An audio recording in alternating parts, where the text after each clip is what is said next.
Hi everybody, thank you for watching. So today's video is going to be a follow-up video from a video I did about 2 weeks ago, I want to say it was. It was a full face first impressions video. I will have it linked down below and up in the cards as well if you have not seen that video. I do enjoy doing first impression types of videos. I think they're fun to watch. I watch a lot of them myself. I think they are fun to do, but I am also a review lover. I love watching reviews and I also love giving reviews. I wanted to come back on camera and give all of my thoughts on everything that I used in that video. I've continually been trying them out the past couple of weeks here and I have some feedback on each of them. So if you would like to see my follow-up to my full face first impressions video, why don't we go ahead and get started. So I'm just gonna go in the order of how I put things on my face in that video. The first thing I did, I started with my eyes and I used the Pure My Little Pony palette. So this is what the palette looks like. It was a collaboration with the My Little Pony movie. I mentioned this palette in a Will I Buy It video and I was on the fence about it. I had said I wasn't going to buy it because I didn't need any eyeshadow palettes,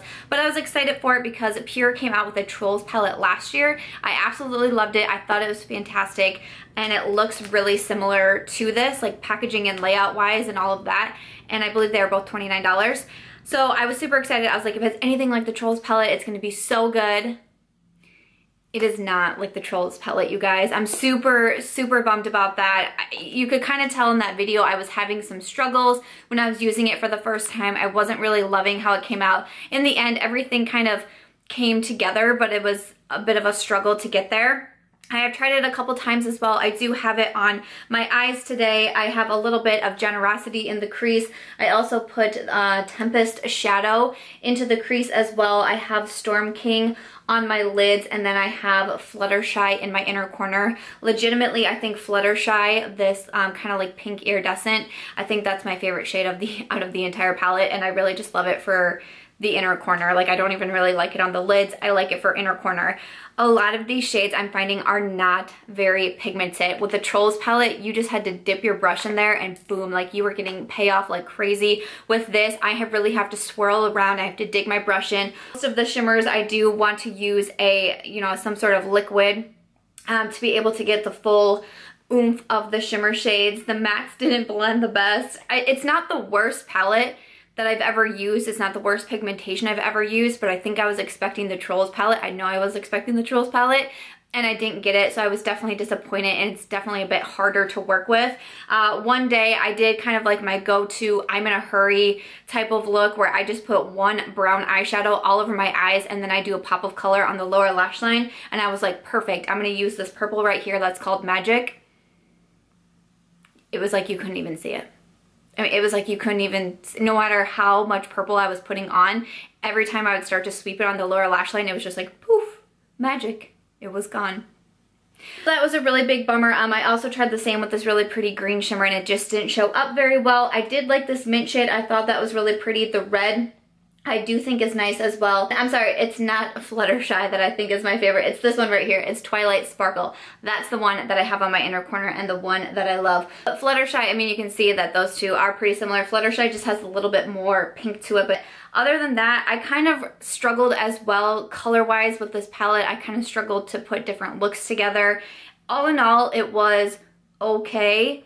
It's not the worst palette, but it wasn't something I got super hyped about. Like, when I did reach for this palette, knowing that I was gonna do this review video, I was kind of like, what am I gonna do today? How long is it gonna take me to blend out these shadows? Like, what am I gonna do with these shimmers that, you know, are so hard to pick up and put on the eyes? Again, there's a few colors in here that I think are really pretty, but a bit of a miss for me. So I was bummed about that. Next up, I moved over to my face. The primer that I used was from Urban Decay. This is their Urban Defense Complexion Primer. It does have SPF 30 in it. This is $34. I actually kind of like this. I'm not a big primer person. Like, a lot of times I just like to use a spray primer because I just find them really quick and easy. The only thing I kind of don't like about it is it has more of a, what am I trying to say, like a silicone type of feel, and it makes my fingers like really like slippery and slimy, and I don't like that feeling. But the actual primer on my face, I do like it. I do like that it also has the SPF 30 in it. I think that's really good. I know our summer days are kind of dwindling down, but I'm still spending a lot of time outdoors, so I really enjoy when you also can have your makeup be a part of your SPF, because of course we always want to be protecting our skin. So I did like that. It felt really nice on the face, very lightweight. $34 is pretty darn expensive for a primer though. So, I mean, I don't think you have to like run out and go get this one, but if you're a huge fan of primers and like you want to try them all, or if you really love Urban Decay and like to try out their products, I did think this one was pretty good. I wouldn't say it's my favorite primer, but I have been enjoying it. For my foundation, I used the Givenchy Photo Perfection Fluid Foundation with sunscreen. This was sent to me via Octoly, so I was super grateful to be able to get the chance to review a Givenchy foundation. When I looked it up, it is $51, which honestly kind of shocked me. I really expected it to be more in like the $60 to $70 range, but it was $51. You get 0.8 fluid ounces of product. Typically with foundations, you get the 1 ounce, but with this one, you get 0.8. It is very, very liquidy, so you do want to make sure to shake it well, but I also found with this one, maybe because it's so liquidy, that you need a very little amount of product, and it does go a long way. I actually really like this foundation. I have it on again today. I've used it several times because I have been wanting to try to review it, but I just enjoy reaching for it. There's been a couple products in here, like that Pure Trolls palette, that when I'm reaching for it for a review, I'm like, gotta use that again. But this one I actually really do like. I will say when I apply it with a beauty blender, which, you know, you apply your makeup with a damp beauty blender, it's more of a medium coverage to me. But if I apply it with a foundation brush, I can definitely tell it's more of a full coverage. So kind of depending on how you prefer to put your foundation on, or if you have a preference between medium and full. I also did try building it up, you know, putting it on with the beauty blender and then applying another layer, and it built up just fine for me into the full coverage. I really like the finish it gives. Like, it gives a healthy, I think it says luminous, is that what it says on here? I think maybe I read it on the Sephora website, but it's supposed to give a luminous finish, and I would really agree to that. It's not a mattifying foundation at all, but it's not like overly dewy, or like by the end of the day, sometimes when I use a really glowy foundation, by the end of the day, I can kind of look too dewy. I don't have oily skin, I have normal skin, but if I use a really glowy foundation, I'll kind of want to powder my face at the end of the day. I didn't notice that with this. It just gives a really nice, healthy glow. My shade is in 6, which is Perfect Honey, and I think that one worked out really well for me, but I ended up really liking this foundation. If you enjoy high-end foundations or testing out high-end foundations, I would maybe give the Givenchy one a try because it's been working really well for me. So for my concealer, I was super bummed about this. I recently posted my least favorite products from my favorite brands video. I'll have that one linked down below. And this was actually my choice from Morphe brushes. It was the concealer. I just grabbed out a random shade. They sent me a couple different ones, but their concealer did not work out for me at all. And in my full face first impressions video, I even kind of mentioned how I know I've seen the reviews. A lot of people really dislike this concealer from Morphe, but I was like, nope, I'm keeping an open mind. You know, I don't care if everybody else hates something. I have to be able to give it a try for myself. And you saw in the video that I kind of panicked because it dries incredibly fast on the skin. This is definitely a concealer where you have to apply it to one area of your face, blend it out, and then apply it to another area of your face. Unfortunately, it also dries very cakey. It's really hard to blend out. It just didn't look good. My under eyes looked so creasy no matter what type of setting powder I was using with it. I tried baking with it, and I'm not a big baker in makeup and just in general. It just was not working out for me at all. I was so super disappointed because I actually really enjoy concealers. I wear concealers every single day. It's like that one thing I really, really have to wear. We was super bummed that I didn't enjoy the Morphe Brushes concealer. I think it is only $4.99, so if you wanted to give it a shot, it is pretty inexpensive, but unfortunately, I would not be able to recommend this. Move on, I'm gonna talk next about this Pixi by Petra or Pixi Beauty, their Quick Fix Powder in Translucent. So it is just a translucent setting powder like this. And when you open it up, it is interesting because you have your powder here, and then it actually comes with like a little buffer too to kind of like buff the powder into the skin. I did like that there's this little mirror on top of it. I thought that was a cute touch. I actually like the way it looks when I use it to set my under eyes. I really do like the way it looks. It's a very flawless. I did test it with flashback. I wasn't getting any flashback with it, so that was good. And I like the finish that it gave. I only use this on my under eyes. I don't use it to set the rest of my face because I just don't really do that in general. The only thing that I think is a bummer about this guy is that it's 20 bucks. And I think that's pretty expensive. You are getting 3 grams of product, but you know, I know that Pixi is drugstore, but you know, kind of on the pricier side, but 20 bucks, man, like I feel like that's expensive. So I would say if you can get it on sale or even like use your Target Red Card or something, I do think it is a pretty good setting powder. So in the video, I believe I used bronzer and contour from this Morphe 9C palette. This was a palette that actually really excited me. Morphe did send this to me and I was super pumped about it because I actually had always wanted to purchase it myself. I love contour, I love bronzing. I was like, yes, this is going to be right up my alley. And I didn't love it as much as I thought I was going to. I feel like I can't find like my perfect shade in here for some reason. I don't know. I've been messing with all of these darker shades. This one is a pretty good bronzer on me, but I felt like I couldn't find a good contour shade for me. And still I have to build this one up quite a bit for it to be the right bronzer shade on me. Maybe in the winter time it'll be a little bit better, but I don't know. It's just okay for me. It's $22.99, so for that price, I wouldn't really be able to recommend it. Unless, of course, your skin tone is different from mine, which there's a really good chance that it is, and you think that these types of shades would work for you, but it just didn't really do anything for me in general. Not even just like shade matching, but I think I even mentioned it in the video towards the end. I was like, it was fine, but I have my other bronzer and contour powders that I like a lot better, so it was just okay for me. I did use a new brush in that video for, it was either contour or bronzer. This is from the Moda Metallics line. This is their buffer brush. It's $8.99 to buy as a single on the website. They do also have a couple of different sets. I love this brush. I'm totally digging it. I keep reaching for it. I think it's bomb. I love the shape of it here. It kind of reminds me of like my Morphe, what was it called? The M530, but it's like better. I've been using this. I've already washed the brush and it looked, I mean, it looks exactly the same from before I washed it. So super, super happy with this. So definitely wanted to give a shout out to the Moda buffer brush. I've been digging it. Next up, I have the Kevyn Aucoin, the Making Faces Beauty Book. I believe I just used this one for blush in that video. It comes in a little booklet like this, and then inside you have three, so it opens up, has a mirror, and then you have these 3 different books. They're just magnetic and they pop out. Chapter 1 is contour, chapter 2 is blush and define, what I used in that video, and then chapter 3 is emphasize eyes. It's a full little eyeshadow palette. I am really digging this, you guys. It's $75, which I know is a high price tag, but if you look at everything that you are getting, so for example, here is the contour book. So we have the sculpting powder, which I used today, and it is absolutely freaking beautiful. Then you have a highlight, and then you also have a bronzer. I love all of these, all 3. This book is bomb right there. And then chapter 2 is blush and define. So here is what that one looks like. The blushes are a little bit too deep for me and my skin tone, but they were really pretty. I used Blush J'adore in the video. You need like the lightest hand because it is super, super pigmented.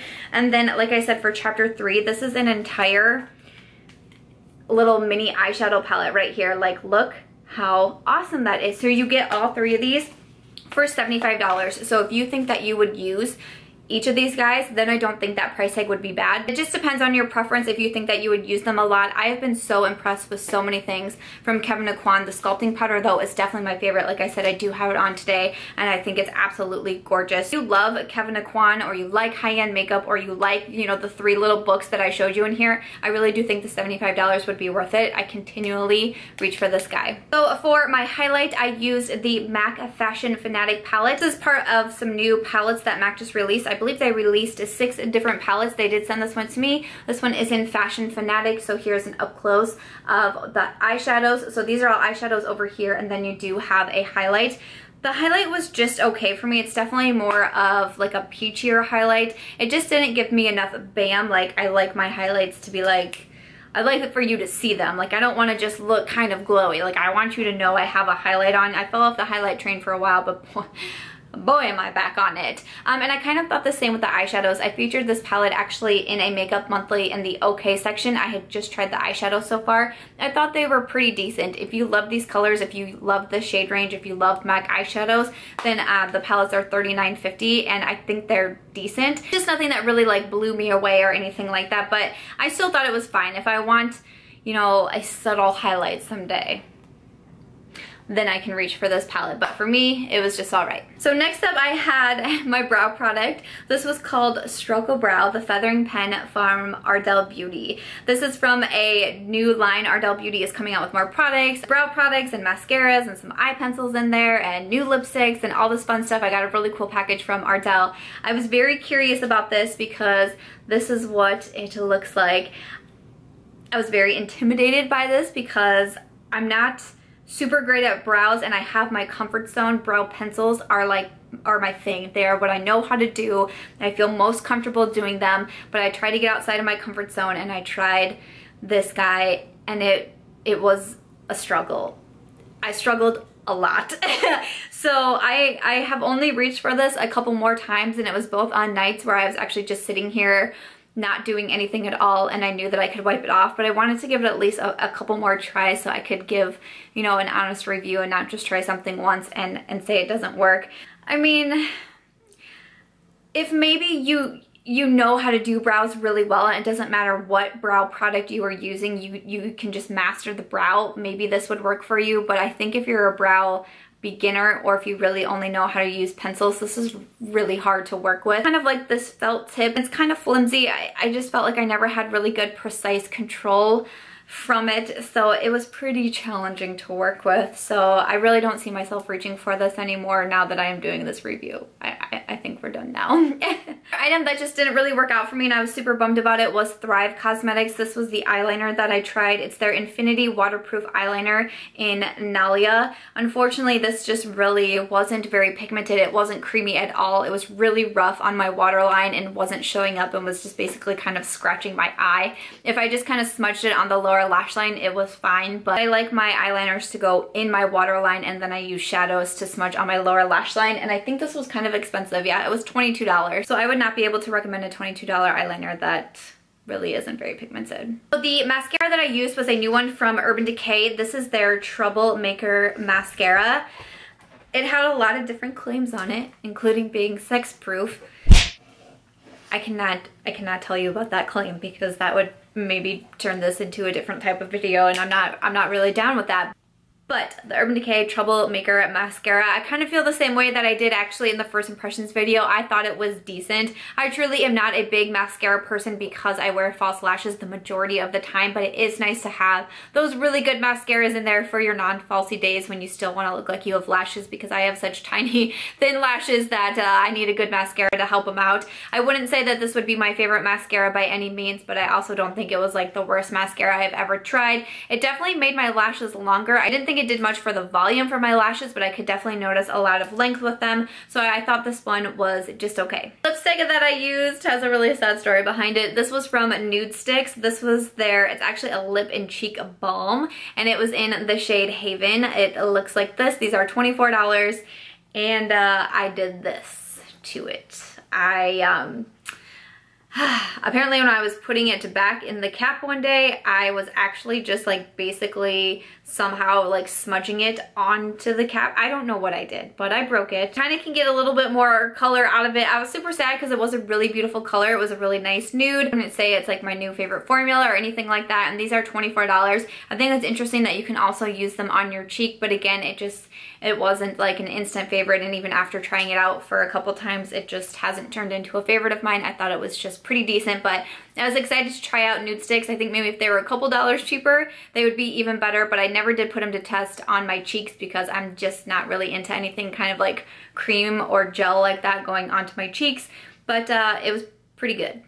Pretty good. And then the final thing that I tried in the video was the Urban Decay Makeup Setting Spray, the Cooling and Hydrating Chill Makeup Setting Spray. I do really like this. I definitely enjoy my setting sprays. I have a whole drawer full of them. I'm always trying out new ones, and I have been reaching for this quite a bit. I really do enjoy them. I know the Urban Decay setting sprays have always gotten a ton of hype, and I mentioned in the video, I now feel like I'm a cool YouTuber because I finally have some. I've been reaching for it a lot. I think it works really well. This one that I use is the Cooling and Hydrating. We've had some pretty warm days here in Iowa, so I keep reaching for it on those warmer days to kind of cool me down. I think it does a good job doing it. Sometimes setting sprays are kind of hard to like gauge and tell if they're really prolonging your makeup. Is it your primer that's doing it? Is it your foundation, your setting powder? I don't know. But I did really like this one, and I will continually be reaching for it even now after my review time is over. Alright guys, so that is everything that I used in my full face first impressions video from a few weeks back. I hope that you enjoyed seeing the follow-up video and seeing all of my thoughts and little mini reviews on each of the products that I tried in that video. I hope that you guys find the follow-ups helpful. I know that I definitely find them helpful myself. I love watching first impressions. They are so much fun to see,